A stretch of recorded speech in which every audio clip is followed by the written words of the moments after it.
What's up, everyone? Welcome into DodgerHeads, presented by DodgerBlue.com, your home for the 2020 World Series champion Los Angeles Dodgers. My name is Jeff Spiegel, joined today by Matt Moreno. Matt, Dodgers win 13 out of their last 15. They're 2.5 games back of the San Francisco Giants. How are we feeling today?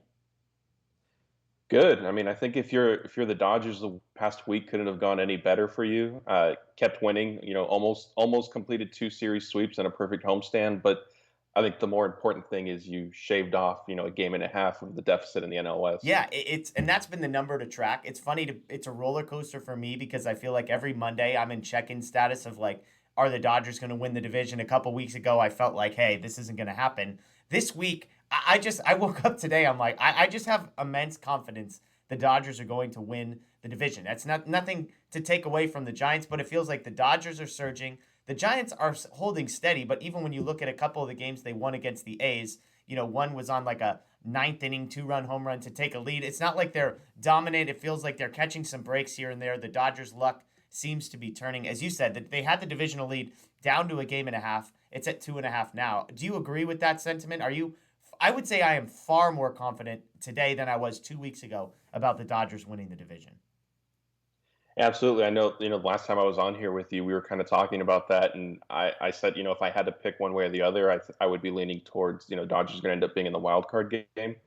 My caveat was if they could get it to, two or three games going into September, which we're close and they're within that window now, then, I could see them pulling out the division. So I'm going to side with you also. I think it's more likely now that they'll end up winning the NL West. And what's funny, we think we're, semi-confident in that. Over the weekend, Ned Coletti predicted they'd win the NL West by 7 games. Yeah, Ned Coletti, he's full of opinions, he's full of thoughts. Obviously, as Dodger fans, we had to live with some of those. Fine as an announcer. I mean, that's absurd to me. I don't know. Like, I would say 0% chance of happening that they win. We're in like 35 games to go or something like that. So he's Yeah. basically saying the Dodgers are going to make up 10 games in a 35 game stretch. If you think about that, even if the Dodgers go 25-10, that means the Giants would have to go 15-20 over that stretch. Which, I mean, I guess when you put it in that frame of, it's like it's not that crazy, but to expect a Giants team that has won over 60% of their games for most of the season to then start losing to start winning 40% of their games, like I don't know. I mean, I don't know what the thought process was there. If that was for shock value, he doesn't strike me as the Skip Bayless type, but No. yeah, we'll see. I mean, at the end of the day, heading into this week, being 2.5 games back, the Dodgers get the Padres and the Rockies. That's the other piece. The Dodgers' schedule sets up nicely for them down the stretch. I believe they have the easiest schedule. I mean, I don't know if we need to include the Padres in these discussions anymore, but they have the easiest schedule of the Padres and the Giants. Of course, they only get to play the Giants 3 more times, but you can imagine those will be big games. And again, the big moment of what's funny of the week wasn't even a Dodger game. It was Lou Trevino giving up a 2-run home run to Lamont Wade on Saturday night in the ninth inning. When it felt like the Dodgers won, it felt like they were going to close the gap even further. Instead, the A's bullpen blows it. Then the Dodgers lose on Sunday. So a little bit of a downhill there at the moment. You go from 1.5 games back potentially to get even closer and then end up 2.5 Yeah. games back. But again, for me, at the end of the day, I feel pretty good about things heading into the stretch. So here's what we got for today. We're going to do some stock up, stock down. We're going to do week in quotes, which will include some updates on Mookie Betts' injury status, as well as Walker Buehler and the Cy Young chase. Is that a realistic thing that Dodger fans should be getting excited about? And then we've got a huge mailbag, some great questions from folks on Twitter, so we appreciate those. A lot of questions about Cody Bellinger, a lot of questions about the bullpen and what the Dodgers will do there. Roster moves, who's up and who's down, and then as well as some Clayton Kershaw injury news as well. And finally, if we've got some time, we'll talk about the Padres series and the Rockies series coming up this week. But it's funny to do a stock up and stock down. That's where we'll start. I mean, when you win 9 out of 10 and 13 out of 15, it feels like a lot of stock up. We did both find at least one stock down in different ways. But Matt, I'll let you start. When you look back on the past week, 2 weeks, however much time, who do you have as your first stock up this week? So my first one is Corey Knebel. We kind of talked about him. We obviously saw a little bit earlier this season of what he could possibly mean to the bullpen, and then he had his right lat strain that shut him down for a bunch of months. And since he's been back, he's only allowed 4 hits and 1 walk and 6 strikeouts across 5.1 scoreless innings, and that's in 6 games. One of those was as an opener for his first career start, which I think he might have allowed a base hit or a walk in that, and otherwise, got through the inning without any real issue. He's been I think the bullpen piece that a lot of fans I know wanted the Dodgers to basically trade Yeah. for, right? Like after the trade deadline, there was excitement about Scherzer and Trey Turner, but we had a lot of questions still about the bullpen, the bullpen, the bullpen. And Dave Roberts, kind of not addressing the fans, but addressing the bullpen in general, said, look, like Corey Knebel is more or less going to be like a trade Yeah. deadline acquisition because of the timing of his return. And he's basically been just that. And, really the bullpen collectively has pitched well. Yeah, and we've got a couple questions, so I'll save my thoughts on the bullpen. I'm gonna zig here for a second because I need to ask you. This is a random thought that popped into my head. You mentioned Corey Knebel first career start. We have to find a better way to call things starts or not starts. Like a guy who is clearly only an opener and pitching one inning. That like I feel like we need to redefine the term start. I don't know if it's like a bulk stat. Bulk is an ugly word, so maybe we can do better. But I mean, there has to be a way. Like Mitch White throwing 7 2/3 and not getting a start, and then Corey Knebel throwing one inning and getting a start. It feels like we need to do better, right, Matt? Do you have any ideas for me? Because this is something that bugs me. Yeah, I'm not sure how you'd have to be able to. I'm not sure how they could go about marking that in box scores Yeah, when you go back and look at it after the fact. And that's a good point. Look at like somebody like Justin Brule. He made quote unquote two yeah. starts last week, and they were both just as openers type thing. Um, I don't know. Maybe let's come up with that, and that can be our retirement plan when the idea hits it big, and Perfect. people have to use our Well, it information. feels like there's so much subjective. I mean, we like to think that baseball is entirely objective, but you think about errors, those are subjective. Even wins are subjective. If the starter does not go 5 innings, it's basically up to the scorer to decide who gets the win in that situation. And so it feels like we should be able to do the same thing with starts. And I would even argue there's some games where nobody deserves a start. I mean, if there's a guy who throws, if you want to make a minimum of like 3 innings or 4 innings for it to be even eligible for a start. Something like that, I think, would make sense. And then if a guy doesn't, if there's an opener, he doesn't get a start, but maybe you make room for a Mitch White who comes in and again throws like 7 innings of relief. That feels like it should qualify as a start when you throw the most. Anyway, so anyways, all of that to transition into my first stock up, which is I'm gonna package two guys here. Mitch White and Andre Jackson both get a stock up for me. Mitch White, I mean, this is a guy, he's a fascinating guy because if you follow the prospects in the Dodgers system, this is a guy who's had a bit of a roller coaster. Came in as a high draft pick, I believe. I'd have to look it up. I think a second round pick of the Dodgers at one point. Came in with high expectations, sort of up and down, up and down. Has now settled into this, hey, not really a prospect. He's graduated from prospect rankings, but not a guy that you sort of are hopeful for the future. Maybe he turns into a Ross Stripling type, best case scenario, but worst case scenario, he kind of just disappears and you don't hear from him. For him, his last two outings are both career highs as far as length goes. 4 innings, and then he throws 7 1/3 relief innings, 2 hits, 2 walks, 6 strikeouts. I'm going to put you on the spot, Matt. You might know the answer. Can you guess what Mitch White's ERA is this season for the Dodgers?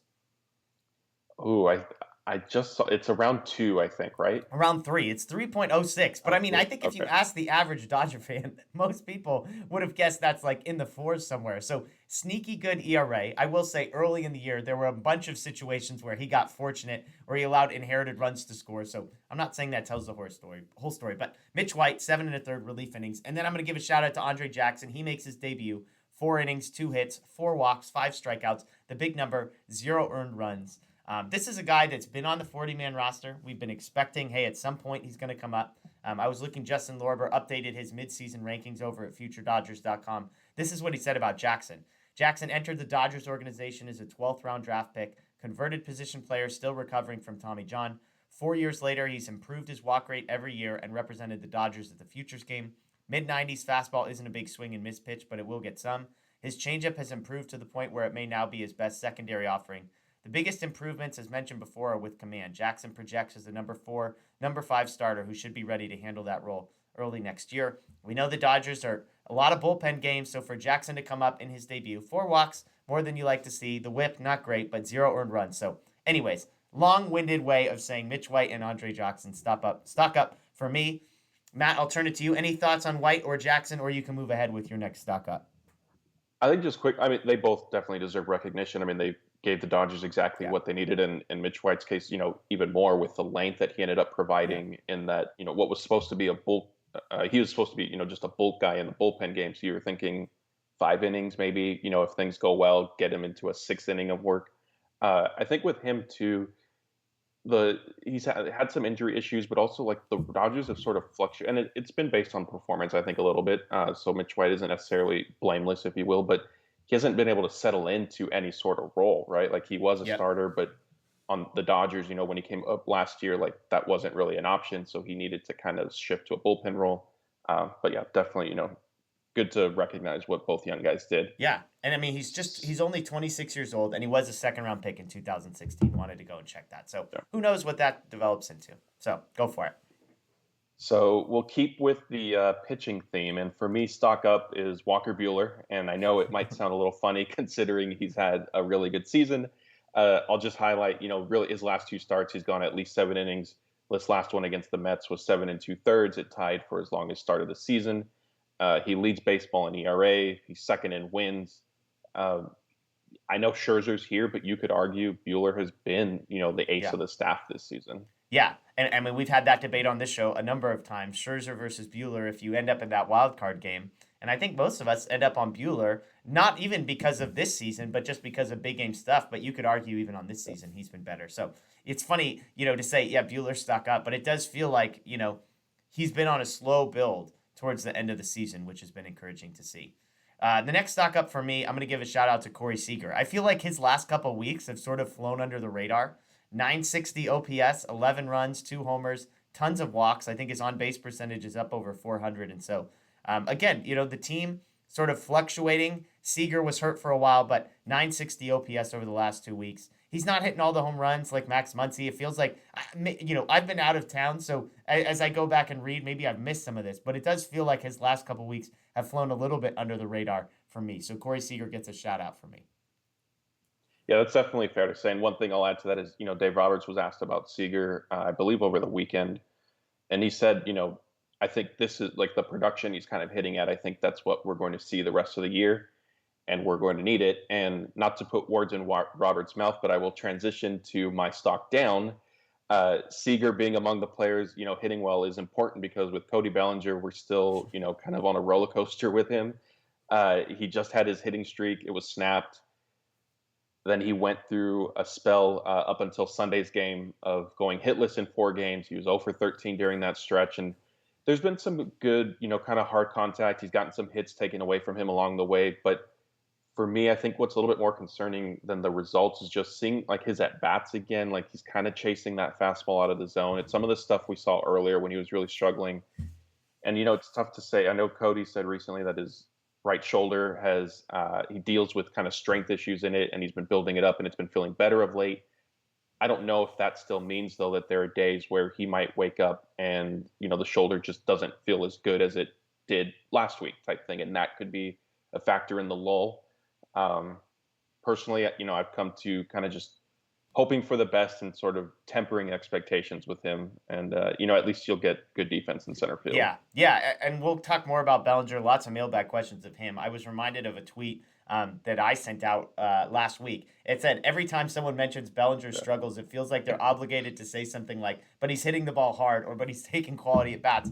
And it is true. It's like at some point the sample size is big enough where the rest of it's not working. Like he's hitting 170. Every time you think he's turned it around, it gets worse somehow. And even that, like when I watch, I'm like, what at bat quality are we talking about? I'm going to share more on this again later. But like, look at his walk rate. Like if you want to take quality at bats, that means you're walking. He's not walking at all. And so to say he's getting quality at bats, to say he's hitting the ball hard, I mean, like, I don't know. He's striking out a ton. He's walking barely at all. Like, I just feel like at some point we stop making excuses. It's not to say he won't turn it around, but it's just like, let's not pretend like the turnaround is right there. And we've seen, sometimes we act like, oh, no, I could see all the things. It's just there. It's all there. It just needs to put it together. It's not there. He might put it together, but right now it's not there.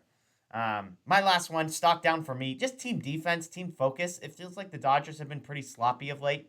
I think that gets covered up when you're winning 9 in a row, which obviously it should. But I think there's a couple moments where it's like, man, I wish they would have made that defensive play. Obviously, the weird double steal thing that Dave Roberts took the blame for as a manager, as he should. But I looked it up. The Dodgers are 6th in the league with 6th most errors in baseball this year, 73. Just uncharacteristic. And obviously, with all the guys in and out and playing different positions, I guess some of that can be expected, but kind of disappointing for me. Just the sloppiness defensively on the base pass, that type of thing. It feels like the Dodgers haven't been up to par there. So, um, Yeah, I think what's weird too, with some of at least the errors defensively, is they sort of come in yeah, bunches, right? Like you'll have a game where they basically commit 3 errors in one game, and then they'll go a week and not commit any, and then they'll have another 2 errors in another yeah, game. So it's definitely been uncharacteristic for them throughout the entire season. totally. So there you go. Stock up, stock down. Mostly stock up. Lots of good. When you win 9 out of 10, that happens. But also a couple things that, hey, they're 2.5 back in the division. The margins are getting slim, and so Cody Bellinger, the sloppiness, if those things can't sort of trend up, the Dodgers are going to need all the help they can get. Let's shift to the next segment in our show, which is the weekend quotes. And little do you all know that Matt deserves most of the credit because Matt's the one who transcribes these press conferences, which is super helpful for folks like me. So thank you to Matt. But let's start with Mookie Betts. This is a question that most Dodger fans are asking. How is Mookie Betts feeling? What's the plan?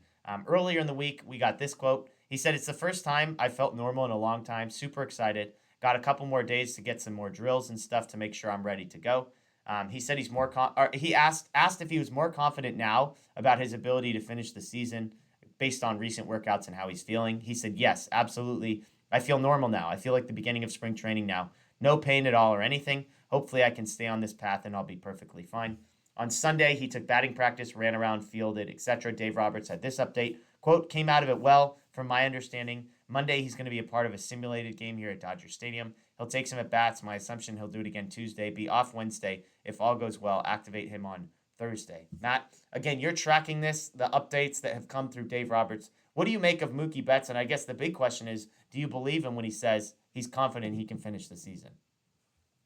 Yeah, definitely. I was at obviously covering the games at the stadium last week, and I saw Mookie a few times when he first kind of started the quote unquote baseball activities of, doing sprints in the outfield and all that stuff. He was running without any sort of, hitch or apparent discomfort. And even, when he would finish the sprint and walk back to then do it again, he wasn't really walking with a limp or Yeah. anything.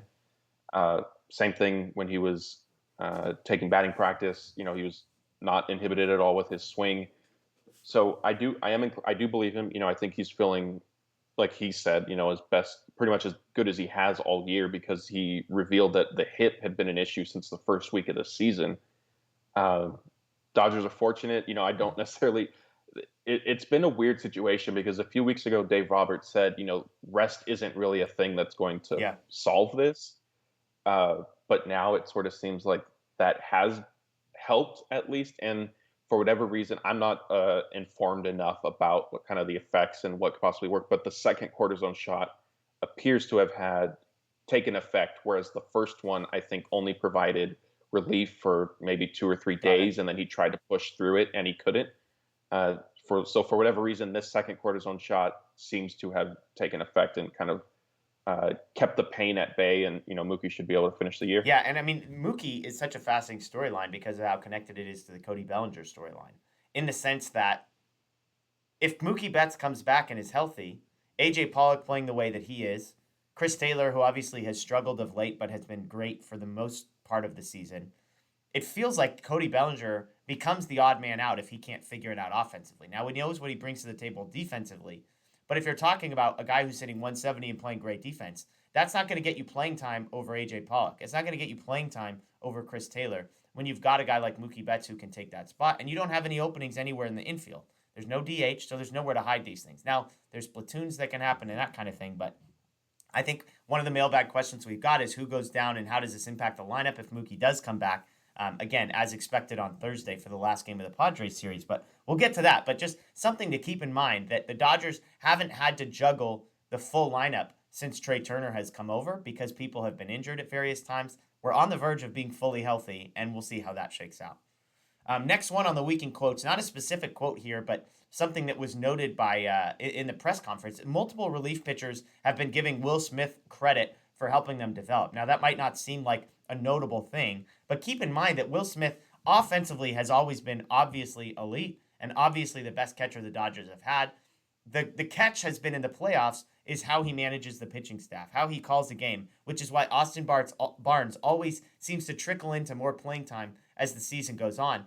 Will Smith has been getting a lot more credit from pitchers in press conferences about his defense. I went and looked plate appearance wise. Daniel noted this a week ago, which is that Will Smith has been playing a lot more, sort of related to how much Austin Barnes has been playing of late. I looked this up. Basically, in the first half, if you look at plate appearances, Will Smith had a less than 2-to-1 ratio compared to Austin Barnes when it came to plate appearances. In the second half, that has increased to more than 3-to-1. So Will Smith is getting more than 3/4 of the plate appearances amongst catchers on the Dodgers in the second half, which has been great news for the Dodgers, great news for Will Smith. Obviously, he hits higher in the lineup, but you would have assumed that would have been the case in the first half as well. So what do you make of Will Smith sort of quietly becoming the number one catcher without much of a platoon other than the occasional off day? I think one thing that kind of factor into that is we haven't had Clayton Kershaw Yeah, starts since he's been hurt. So, and those were pretty much it's a good point. exclusively times Austin Barnes would be behind the plate. So that's been a factor. As far as Will's development, I think it's just kind of he's talented. I don't think there was ever really any doubt that he wouldn't improve Yeah. defensively or with game calling.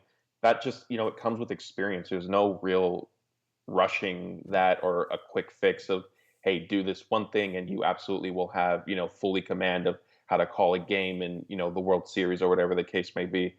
That's some of it. And I think what's important, I think also we're hearing what's important too is you're hearing that from multiple relief pitchers. Some of the younger guys like a Phil Bickford and Alex Vesia, and also a Blake Trinan as well, who has noticed the impact that Will Smith has had, working with him and just the entire staff in general.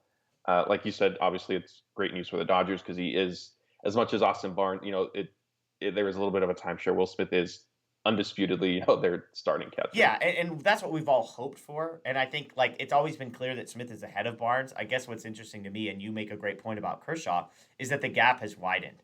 Most teams have a starting catcher that plays 75% of the time, and then the backup catcher just gets random days in, just a day off. The Dodgers setup was never like that. It was always more of an organized, like, maybe Will Smith was getting 3 out of every 5 days or whatever it was. It feels like the gap has widened, which has always made sense to me because especially in a tight race like they are now, like you can't afford everything is going to be happening on the margins from here on out. The gap between Will Smith and Austin Barnes is massive. And in a lot of these one-run games, it could be the difference between 1 or 2 wins down the stretch, and you can't afford to be missing those. Last one here. This was an interesting one, fascinating conversation, and that's a discussion about Walker Buehler and the NL Cy Young Award. So let me give you a quote from Dave Roberts. Let me give you a quote from Walker Buehler, and then we can make a case for what we think here. Dave Roberts, big surprise here, wants to advocate for Walker Buehler as Cy Young. Here's what he said. I think with the Cy Young, when you're talking about being able to make starts for a championship team, we'll see. But in my opinion, the best team in baseball. The quality starts. I think every start he's made has been a quality start except for one. You look at quality of opponents he's faced, that's certainly got to be layered in. When you're talking about the number one pitcher who's been here all year on the best team, that should have its case. So Roberts clearly saying we're the best team. Walker Buehler's our best pitcher. He's making quality starts, going deep against the best teams. That's the argument. Walker Buehler, also not surprisingly, quote, it's not something I really care about. I want us to win games, win the division, get to the playoffs, do what we did last year and what we set out to do every year. If I somehow put us in a position and have the type of year to be in that conversation, that's great. But at the end of the day, it's about winning games, and that's my big focus. Now, looking at the stats, there's 3 guys in contention. Walker Buehler, Corbin Burnes, and Zach Wheeler. Burnes of the Brewers, Wheeler of the Phillies. It's interesting to see how this plays out. This was shocking. I just looked this up. Walker Buehler, as of today, is actually the favorite, betting favorite for the NL Cy Young. So this is according to, couldn't tell you what website. We've got Buehler plus 150, Burnes plus 200, and Wheeler plus 325. Buehler has remained the favorite, it sounds like. But that's where it is. You look at the numbers. Buehler, as you pointed out, best ERA in all of baseball. He is third in Fangraphs WAR behind Burnes and Wheeler, and I will say it's quite a big gap. Wheeler is at 5.8, Burnes is at 5.7, Buehler is 4.2, so dramatically behind the top two. Buehler is third in the National League in innings pitched, not necessarily behind Wheeler and Burnes. This is just National League. He's tied for second in wins. He's fifth in fielding independent pitching. I think the biggest gap for him is in strikeouts. He's way behind Wheeler and Burnes when it comes to strikeouts. Obviously, early in the year, his strikeout rate was very low. It's gotten better. The one note I'll say, Corbin Burnes, I looked at some of the StatCast stuff I was telling you beforehand, like expected on base average, that kind of stuff. you look at expected on base, they have relievers and starters just all mixed in. There's no inning limit. So the top, you see like DeGrom, obviously, and then it's like the best relief pitchers in baseball. Blake Trinan is up there. Corbin Burnes is like up there. He's basically been Blake Trinan, but as a starter. His fielding independent pitching is like sub 2. Insane stuff from Burnes. So all that to say, what do you make of Dave Roberts' argument? We're the best team. He's the best pitcher. He's making quality starts, etc. Versus some of these other numbers like Fangraphs WAR, where maybe he's quite a bit behind Buehler and Burnes. One, I'm surprised to hear that he's that far behind in WAR compared to the two guys you mentioned. I think if the Dodgers end up winning the NL West, and assuming Buehler is a big part, continues to be a big part of that, going at least 7 innings and however many starts he ends up making before the end of the year, I think that'll end up being enough to push him in ahead of the other two in voting. If it's not him, I think I could see it going to Burnes maybe, but I don't know. It's tough for me because I think team success gets factored in to some degree, and I think also how it sort of looks, right? Like if the Dodgers, maybe stayed 2 or 3 games ahead of the Giants throughout the year, I don't know if that would be enough for Buehler to win the award, because then you might get into some of the individual stats that you just touched on where he's behind some of the other pitchers. Yeah. But I do think the quote unquote narrative aspect, if you will, of the Dodgers catching the Giants possibly and ending up winning the division, if Buehler plays a big part in that, his stats are going, I imagine his stats at that point would be comparable to the other pitchers in the National League, if not better. So that combination I could see, kind of tilting the scale in his favor. Yeah, and it's interesting. You pointed it out. I looked up Baseball Reference, who also has their own version of wins above replacement, and it's very different. Wheeler is still first, 5.7, but Buehler is right behind him at 5.5, whereas Burnes is way behind at 4.4. So you look at that kind of thing. Now, the other fascinating one is obviously ERA is probably the most significant number. Wins have become less and less important, which hurts Buehler because that's one of the feathers in his cap is that he's tied for second with Urias, interestingly enough, for wins.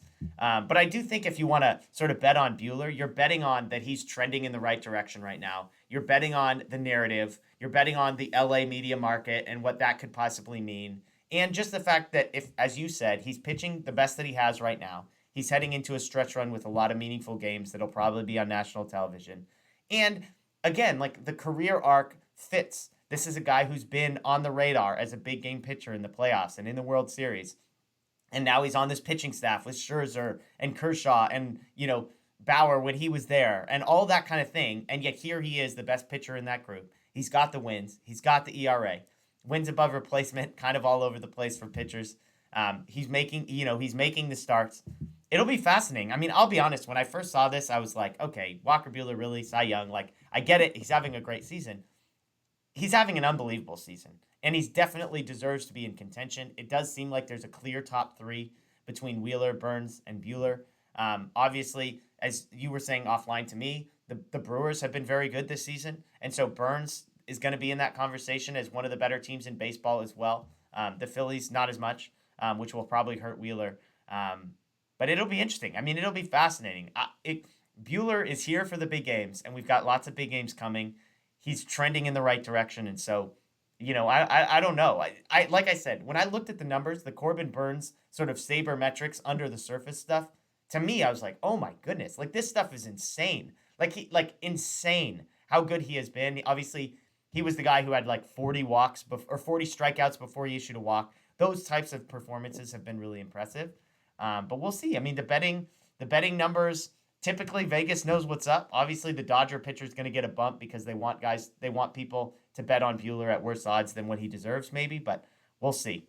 If I had to make a prediction right now, man, I don't know. I mean, again, I think things are trending in the right. I don't like to be a homer, but if I had to bet on someone and you gave me even odds on all 3 guys, I like the ERA, I like the wins, and I like the narrative on Buehler. So I think I'd go Buehler. What about you? Now, see, so right now, this second, I'd go with Burnes because I think the Brewers have sort of quietly kind of surged up to the top of their division, and Burnes has had a great year. I'd have to, I guess, look at his recent performance because his stats are probably not to discredit what he's done this season, but they're probably inflated by that great start he got off to this year. But right now, I would probably give him the edge. Yeah, and again, I mean, as stupid as it sounds, like the narrative piece does matter in this, and it's like how many people know about Corbin Burns? How much of a buzz is he going to get, kind of as the season goes on? That type of thing. I'm trying to look at. Here we go. Last 30 days, 2.03 ERA, 31 innings. So he has been very good of late.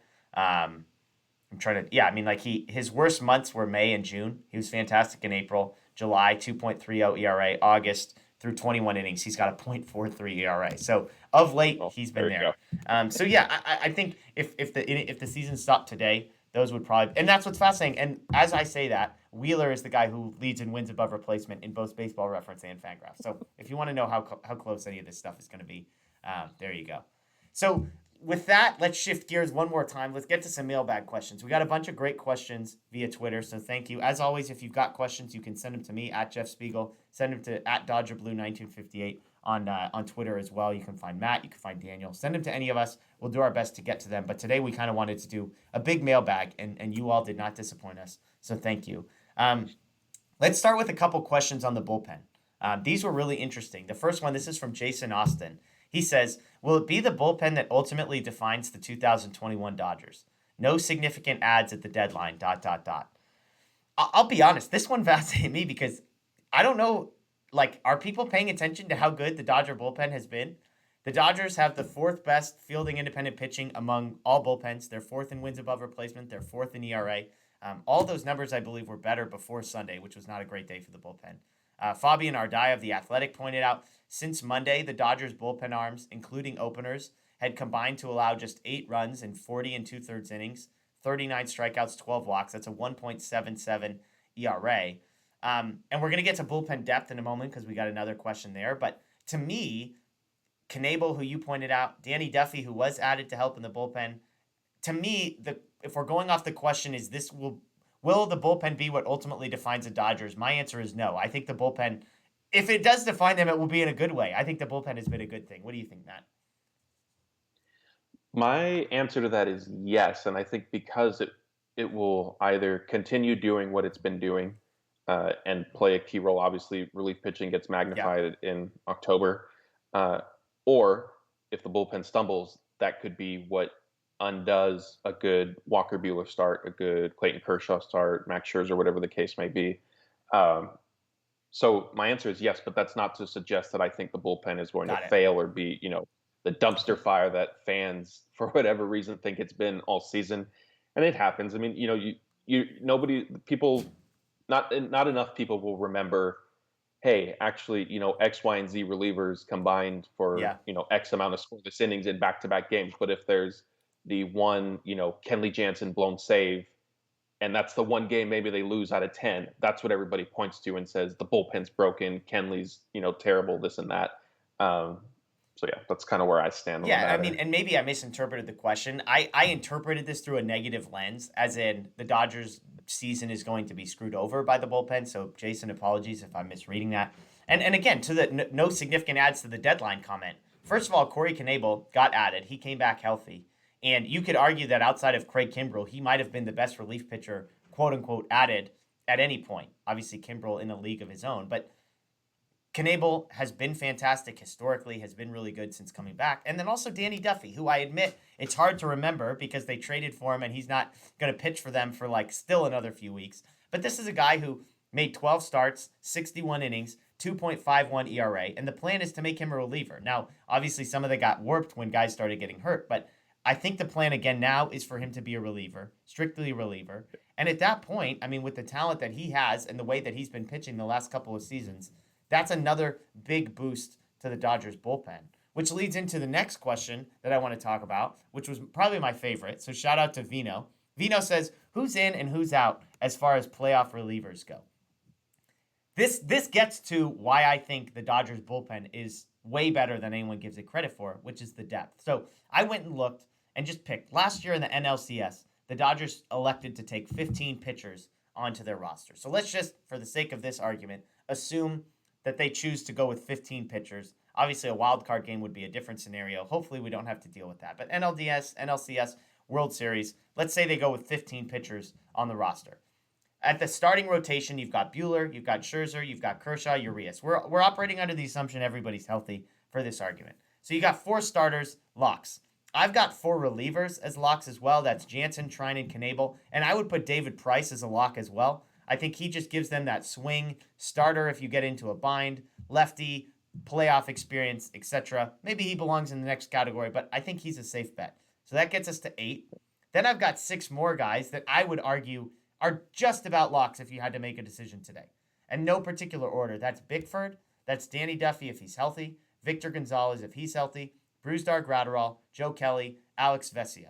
I think those 6 have earned themselves a spot in the bullpen, which gets us to 14 pitchers.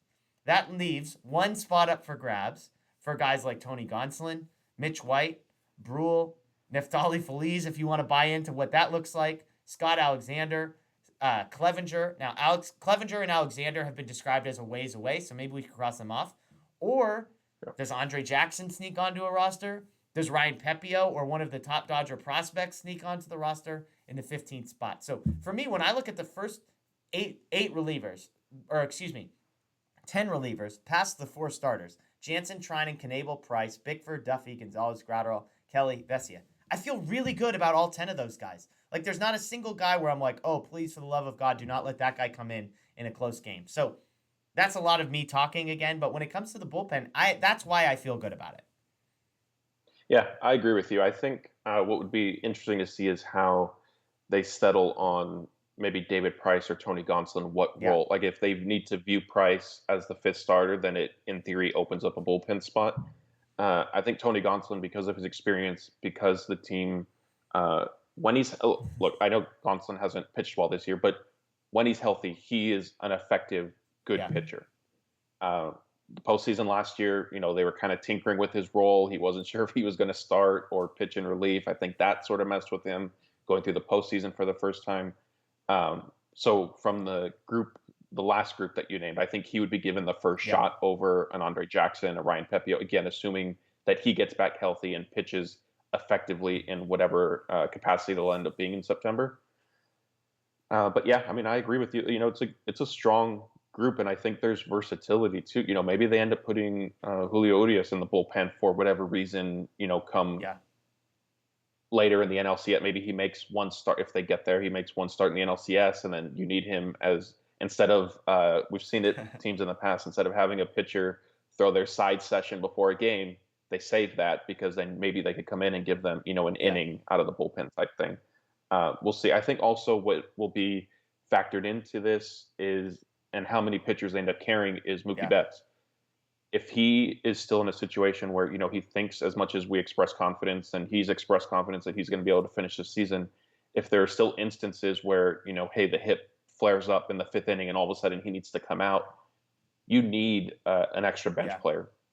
Yeah, and I think even looking at the bullpen, I agree with you that you could probably go with 14 pitchers because, like, if you look at the starters, Scherzer, Buehler, Kershaw, like, those are all guys that you're penciling in for 6 innings. Like, there's not a short leash with those guys. You're expecting depth. Urias, I think, has probably even worked himself into the similar conversation as well. Those aren't bullpen games. Those aren't, hey, if you're struggling in the 3rd, you're going to get pulled situations. And then you look down, and it's like Treinen's a guy that clearly they trust for multiple innings. They trust on back-to-back days.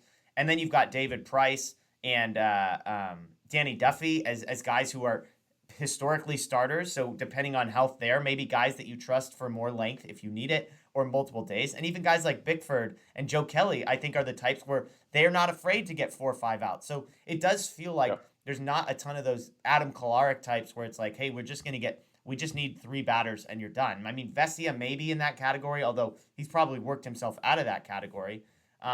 Graterol, they've worked multiple innings. So it does feel like, of the guys they have, and if you include Gonsolin somewhere in that group, it's just one more name to throw in there as well. It's just guys where it's like, you don't necessarily need 100 arms out there because you trust a lot of those guys to go multiple times in a series or multiple innings to save other guys for future games. And so definitely something to focus on. And I do think it'll be interesting to see what they do with some of those young prospects. I mean, again, Ryan Pepio is a name that has moved up the minor league system. He's a guy who, we know the fastball's high 90s. We know the changeup is, probably the best changeup of any Dodger pitcher at any level.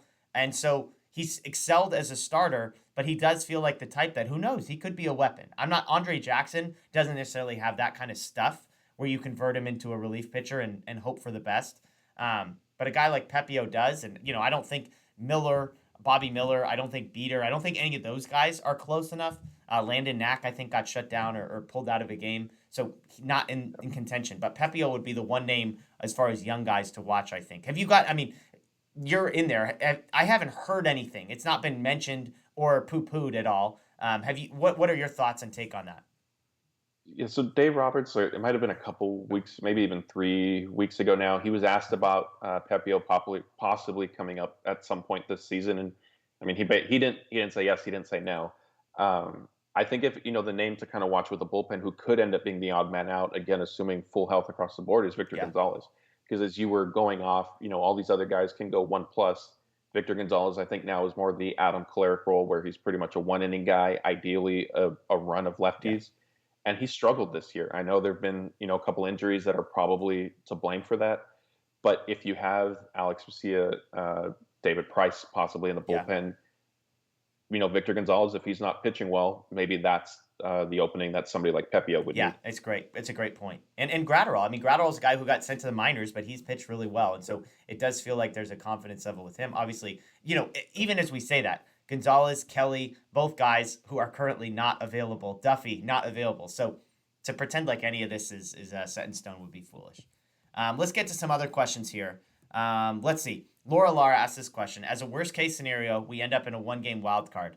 Who would we choose to face if we could choose between the Padres, Reds, and Cardinals? You told me offline that this was an obvious choice for you, so I'll let you go first. I'm not sure it's obvious for me, but go for it. One game, you can choose between the Padres, Reds, and Cardinals, 3 teams in contention for the wild card. Who would you take?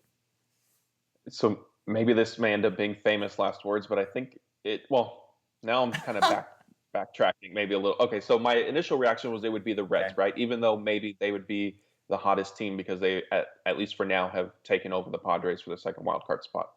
The Padres definitely would be my last choice because they, for better or worse, they play up to the level of their competition.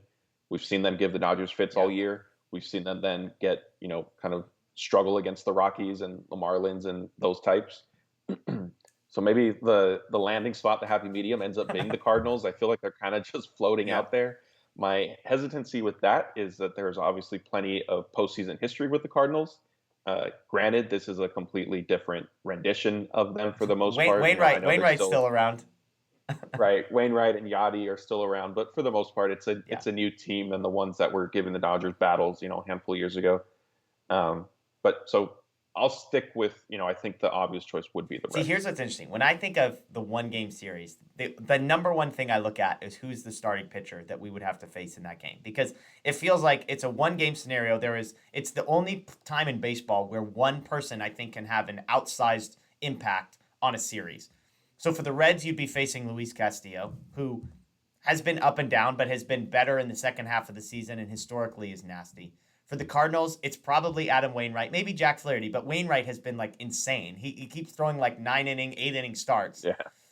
And then for the Padres, it's probably Yu Darvish if he's healthy. And we know the Dodgers have been historically terrible against Yu Darvish. So I'm with you. Padres are last on the list for me. I wouldn't want to face Darvish, and I just wouldn't want any of the energy that comes with having to face the Padres, let alone the potential for losing that game and having to hear from annoying Padre fans for 12 months, even after they lose in the NLDS. So the Padres are last for me. I actually think I would take the Cardinals. I was looking at some of the numbers. Offensively, the Reds are 8th in baseball in weighted runs created, WRC+. The Cardinals are 22nd, so the Reds have a much better statistically offense. And then the other thing is, in a one-game series, the bullpen is far less important.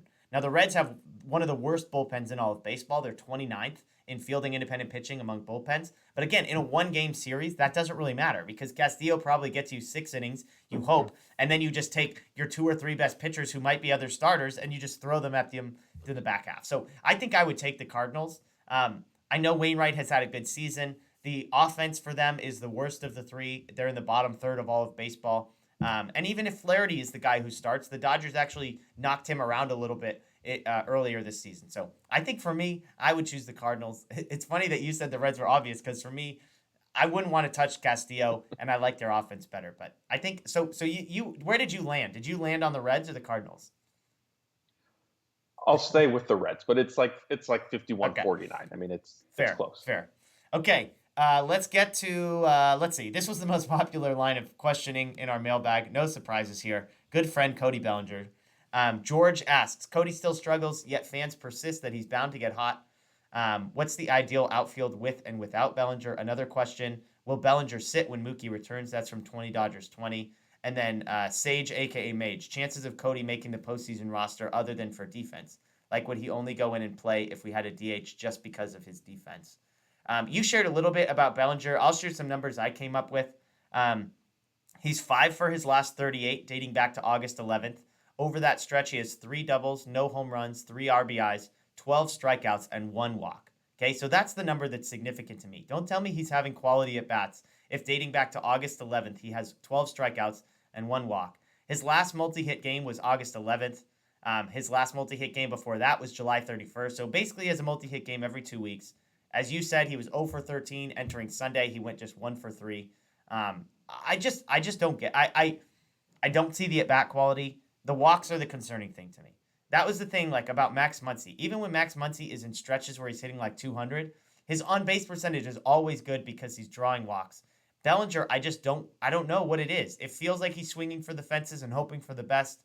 It feels like he strikes out a lot. It feels like he's not walking. To me, that's the concern. So the question, the first, about like people continuing to say he's going to get hot, he's going to get hot. I don't see it. I'm not sold on it. He could, but to pretend like we're seeing anything right now that indicates he will. And then the second piece, will Bellinger sit when Mookie returns? I think he has to. I don't know. I mean, obviously there's platoon stuff, but when AJ Pollock is on the right side of a platoon, I'm not benching Chris Taylor no matter how bad he's struggling, because Chris Taylor's struggles are still better than Bellinger's struggles.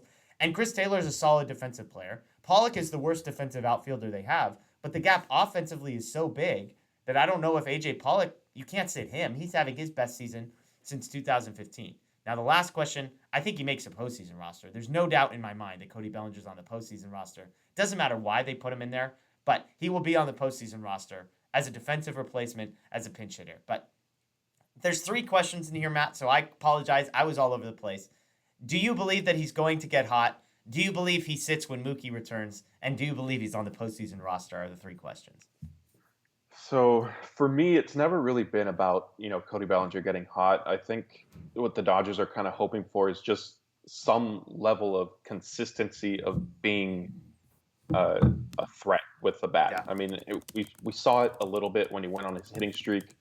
I think the Dodgers will take like a 2 for 5 game with, maybe a double and a home run mixed in here and there. Where just it gives off the feel and the threat that, hey, if you make a mistake, like, he still can hit, Yeah. A home run.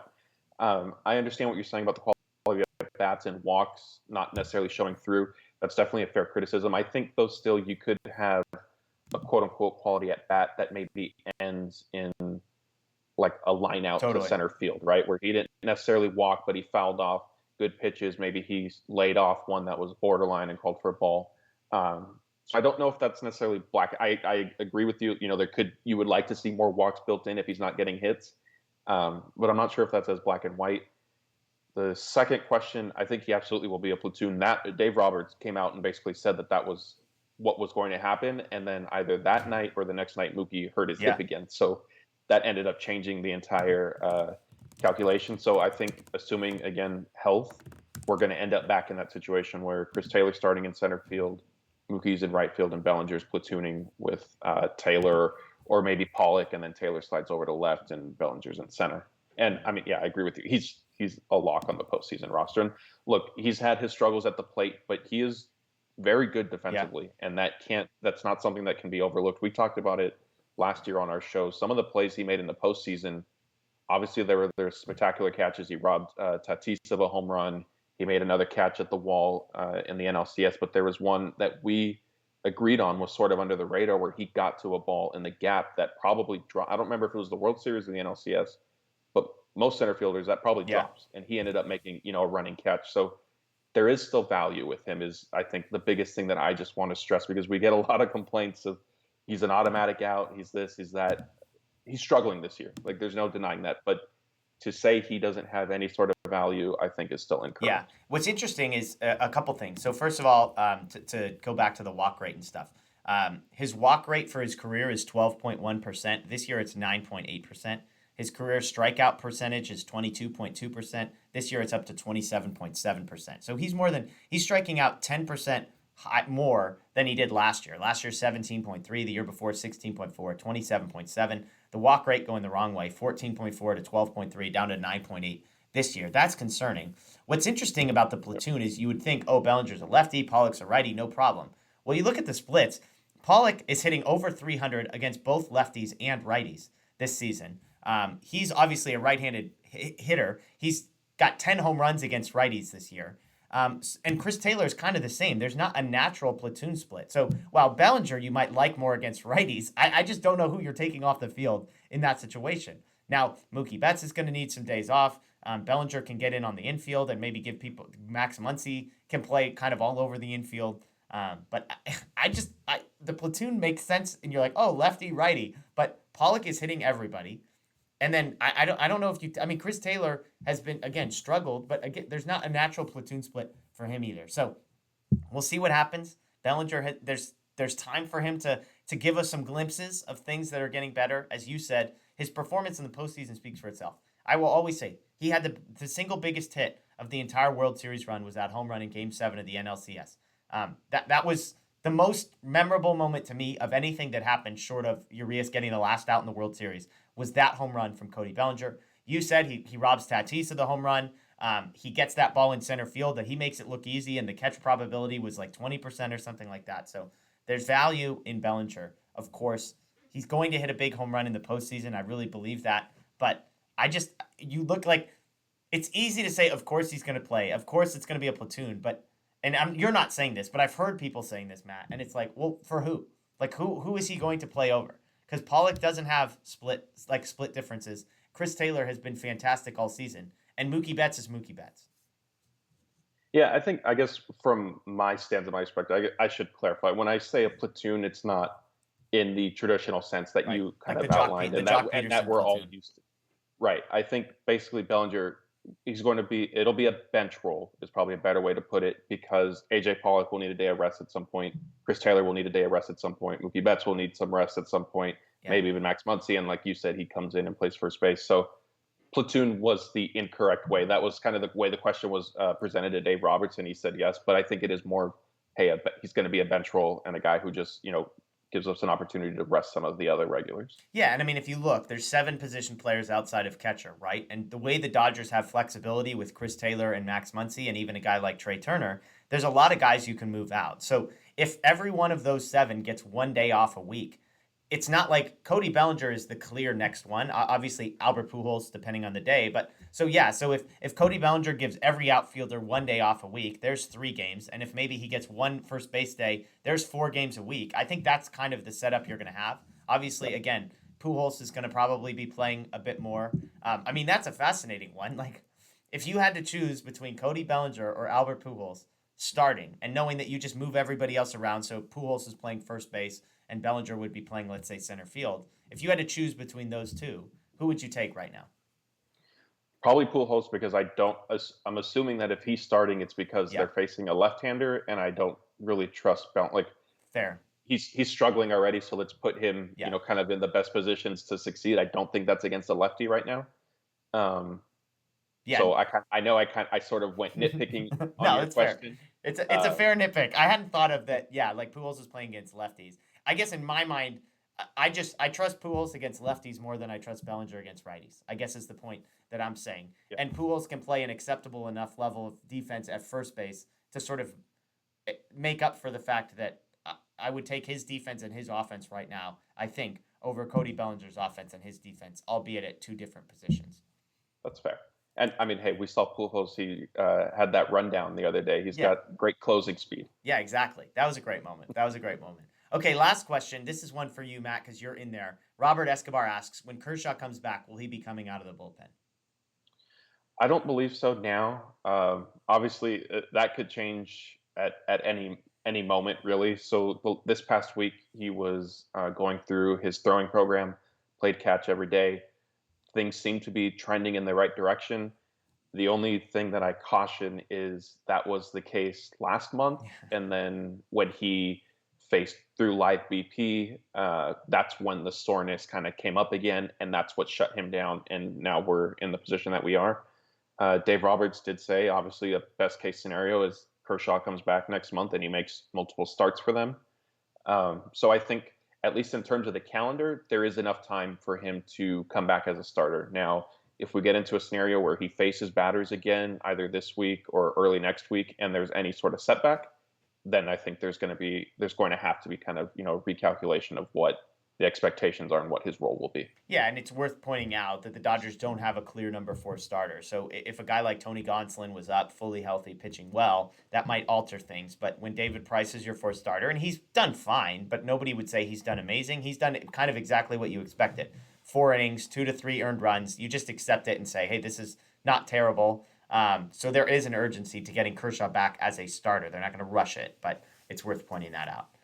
One other question I missed here. 20 Dodgers 20 had 2 and 1. And the question was who gets sent down when Mookie returns. So this week, Urias is expected back, Mookie Betts is expected back, and Joe Kelly is also expected back. So some interesting decisions for the Dodgers. I think the Mookie one, everybody is probably screaming at the top of their lungs, get rid of Billy McKinney. I think we've had enough of the Billy McKinney era. The flip side is clearly there's something about McKinney they like. I think it's the defense. I think it's the quality of at bat. And that becomes a question of if you don't truly believe that Mookie Betts is going to get you through the season, then you probably try and find a way to keep McKinney because he's the outfielder you trust the most. So maybe you send Matt Beatty down. Maybe it's a decision like that. And then in the bullpen, you've got Urias and Kelly both coming back, assuming we get like for like pitcher swaps there. Does Justin Brule get sent down? Neftali Feliz, Shane Green, who struggled in his debut. Some decisions there. Any tea leaf reading that you've got as far as who the 3 guys that might be sent down, assuming no injuries before then? Yeah, that's always the twist, right? Because we'll think, it makes sense to send so-and-so down. And then it comes out, well, X player is dealing with, right. shoulder soreness. Somebody gets a 10-day rest on the DL, or the IL. Yeah. On the position player side, it wouldn't surprise me if it's Beatty, and some of that is we're basically a week away from rosters expanding, so he'll be right back up anyway. Yeah, that's a good point. The interesting one will be with Kelly because this is speculation. They didn't announce an injury designation for him. Now, since the start of last year with COVID and protocols changing, when teams have done that, it typically has been because of either a positive test or contact tracing issues. So assuming that is the case and Kelly went on the COVID IL, that removes him from the 40-man roster. I'm not sure if there's an open spot now just because the Dodgers, obviously they just added, no, there must not be because they just added Shane Green and they had to DFA Connor Green. So to bring Kelly back, you're going to need 2 moves. You need one on your active roster, you need one on your 40-man roster. Maybe you DFA Shane Green and it just is one move. It takes care of it itself. Yeah. So that could get a little bit tricky. With Julio... And the same, just of note, McKinney and Neftali Feliz, I believe, both would probably require DFAing as well. None of those guys could just get sent to the minor league. So all 3 of those guys, Brule and Beatty, would be the only 2 that I imagine you could send down to the minors without any issues. Yeah, so maybe Brule goes back down when Urias comes back, assuming that is on Tuesday, which it appears to be. Yeah, interesting stuff. We'll see. Lots of roster management. And the Kelly one, it's so funny. They're trying to be coy about what it is. And everybody's like, there's only one possible explanation for all of the weirdness surrounding it. Yeah. He was wearing a mask at the White House. Like all these little things where it's like, you connect the dots. You would imagine that the likelihood is he is not vaccinated and that he tested positive for COVID, which is why he's been out for so long. Now he is on a rehab assignment. So the good news is he is feeling better and clearly able to be around folks. So, we'll see. Lots of exciting moving pieces. As you said, there's no guarantee that somebody doesn't get injured between now and then. Quickly, as we've got just another minute or 2 here, the weekend we've got Dodgers Padres, which is not as exciting as it might have seemed 3 to 6 months ago, but the matchups are going to be good. Urias, Buehler, and Scherzer are the expected Dodgers starting pitchers. Again, assuming Urias gets activated ahead of Tuesday's game. The Padres, Blake Snell on Wednesday is kind of the only, kind of written in pencil one. Ryan Weathers potentially could be the Tuesday starter, and there is expectation that it's possible Darvish returns at some point in this series, either Tuesday, if not then Thursday. The Padres coming into this have lost 9 of their last 11. They're now a game back of the Reds in the wild card standing. They're like almost 9 or 10 games behind the Dodgers, I believe, at this point. So there's not really much of a division race there anymore. But what are you looking forward to in this Padres series, and kind of what are your expectations as far as what you need from the Dodgers? If you're the Dodgers, I mean, I think you need to take at least 2 of 3. It's a struggling Padres team, but like I said earlier, the Padres get up to play the Dodgers especially, and they get caught sleeping when they're playing someone like the Marlins. My expectation, I think Darvish definitely will be back at some point during the series. 1, the Padres are sort of playing for their season right now. 2, I know we've sort of poked a little bit of fun at them, but they seem to be a little bit more on the aggressive side with, pushing through injuries, which in some sense I can understand. Players want to be out there, but there are certain things, in my opinion, that you just don't really do. Yeah. So I expect him to be back, at some point. And how he'll pitch, obviously he's been effective against the Dodgers in the past, but if he's not 100, off the top of my head, do you know what injury he's dealing with? I don't remember. Okay, I don't remember if it was like an arm or a shoulder issue, and I could be wrong. But coming back from injury, who knows what you might get from him. So if he struggles, that should be a game that the Dodgers then are able to kind of take as well. And then the Rockies, same thing. The Dodgers really, you don't want to say they have to sweep series, but you're sort of in that position, at least right now, with, like you said, the number of games coming to a winding down. Yeah. I was trying to look real quick. A back injury, it looks like. Okay. Placed on the 10-day injured list last Sunday, August. So I don't know if he'd even be eligible. I mean, I don't know. I trust the people who say. It was probably retroactive. I think Thursday is the day he would be able to come Oh, got back. it. Okay, that makes sense. So anyways, so we'll see. And it's interesting because this isn't San Diego, as you said. This is kind of one of those throughout the records cliche games where regardless of what the Padres have looked like, regardless of what the Dodgers have looked like, to assume that the Dodgers are going to walk through this is not always the case. And yet, historically, the Dodgers have performed well against the Padres, even of late the last couple of years. And this is a big one. Whenever you've got Buehler and Scherzer on the mound, you kind of expect to win those games. Now, if it's Scherzer versus Darvish, it's a little bit different. But it'll be a big one. And then what's interesting is the second series this week is the Rockies. And you'd expect, hey, got to get up for the Padres series, and then you can walk through the Rockies. The Rockies have won 6 of 8. They played the Padres, so those two things are related. The Rockies will expected to throw Freeland, Gray, and Senzatella up against a bullpen game, most likely. Maybe that's Andre Jackson. Maybe that's Mitch White. Then David Price and Julio Urias. So not the Rockies' best 3 starters, although John Gray is one of theirs. And then not the Dodgers' best 3 starters either. Against a Rockies team that, again, has won 6 out of 8. So when I look ahead to this week, 6 games, they have an off day today on Monday as we record this, it feels like you need at least 4 out of 6. At least. And again, where we are in the season, with the teams that you're playing against, I almost feel like you need 5 out of 6 if we're being realistic here. Need maybe is a strong word. I need 4. I would like 5 if that's for me. What do you think? Yeah, definitely. I think you have to at least go 4-2 in this stretch. 5-1, you had a great week. Obviously, if you sweep both series, then that's just gravy, and anything extra and heading into next month and an early matchup with the Giants. Yeah. So good stuff coming up. Hey, we appreciate you watching. That'll do it for us. We just crossed the hour mark. Matt, thank you for filling in. As always, great to have you. Maybe we'll have to get some more 3-person shows here as we get down the finishing stretch and in towards the playoffs, which, crossing our fingers, will be straight to the NLDS, not a wild card game, but we'll see. But that's Matt Moreno. As always, check out his stuff, DodgerBlue.com, DodgerBlue1958, everywhere on social media. Matt, any articles or things coming up that you want to promote or plug for people to go check out? Well, just the website in general. I like to think we keep you guys up to date on everything going on. Any runners out there, the Justin Turner Foundation is an official charity for the LA Marathon coming up later this year, excuse me.